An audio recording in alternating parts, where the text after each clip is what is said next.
And the only way we'd know is if they were properly guided, if they were properly really caught and released and let go properly. I mean, you know, I always remember this lady Heather I used to work with, you know. Imagine how you'd feel. We take you, we dunk you in the water, and we hold you there for umpteen hours or a few minutes and take pictures of you and then kick you around a little bit, you know, and expect you to be okay. I mean, it's more or less the same thing, you know, but I think it's really important that I've got nothing against sport fishery. I feel that it's a good thing, but it needs to be handled in the right way. And it needs to have proper people guiding those people who don't know, and respecting the fish. Okay. For guided sport fishing, then Terry, could you identify some spots on the map where guided sport fishing might be a good activity to do? Okay, the only sport fishery I know of that should be done is probably from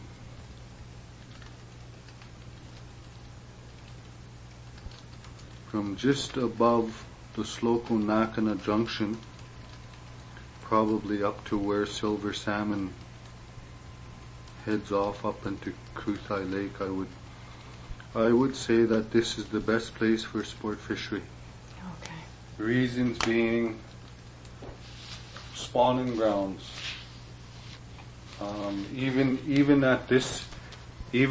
Within this sport fishery, you still have main stem spawners that happen right here. Okay.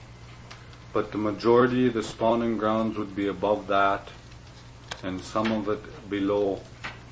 But this would be the best spot for a sport fishery, and I think that this should be put in regulation, that there shouldn't be any other sport fishery up on any other watersheds, such as Nyland,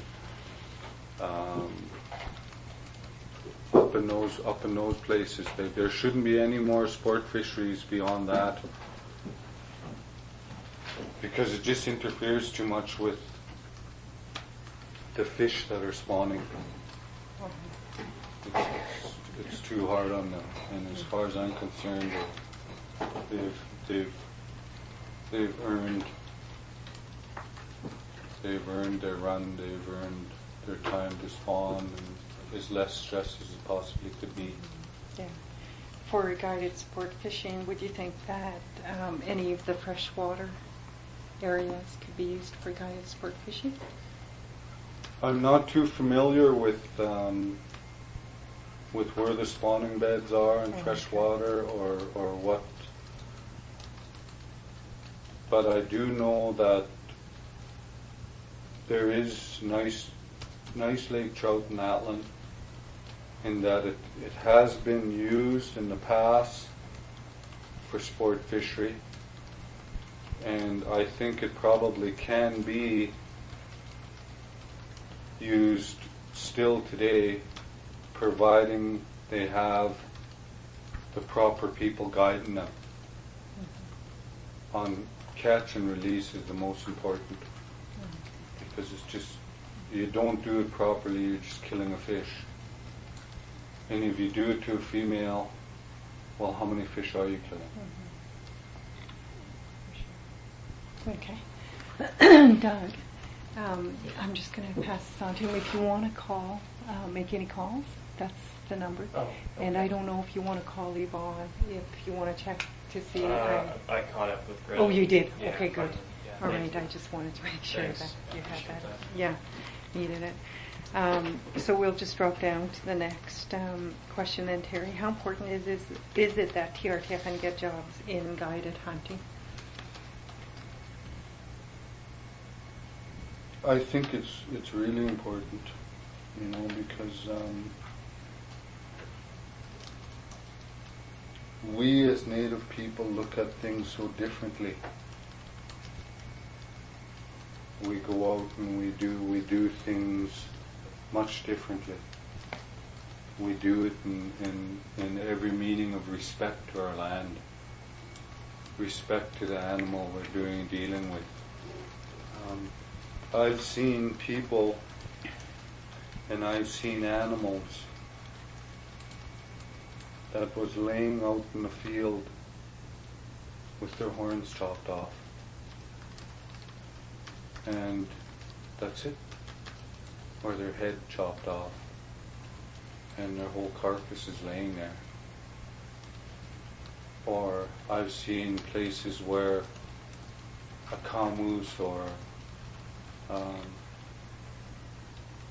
a sheep, I've come across a sheep before that's been shot and just left there because it was a ewe, wasn't a ram. You know, and same as caribou. I've come across a caribou that was just laying there, and because it's not a bull, it's just left there. Mm-hmm. You know, and when you see that, it's so disheartening. Mm-hmm.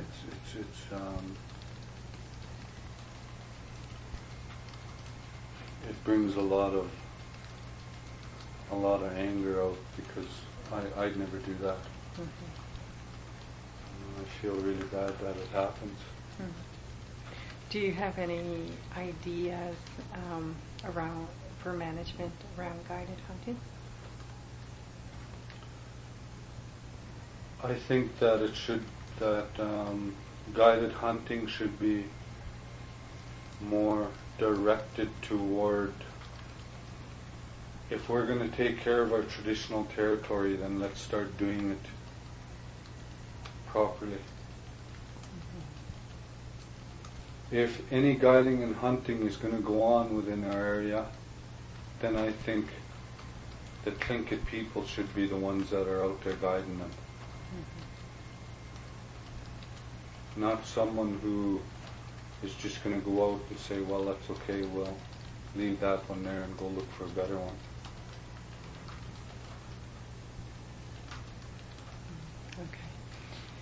Okay. For guided hunting, are there any areas on the map that you want to identify where this activity could happen? Yeah, there is, and there's a lot of places where I'm really skeptical about even showing anyone. Okay. I mean, I wouldn't even say right here. Mm-hmm. You know, and I would refuse to even mark it down, but there are places where there is good hunting, and there is nice animals, providing they go in and do it properly. You know, I mean, and that's what I mean about having the proper people guide the hunters that's outside of our traditional territory that come here to get their animal or whatever.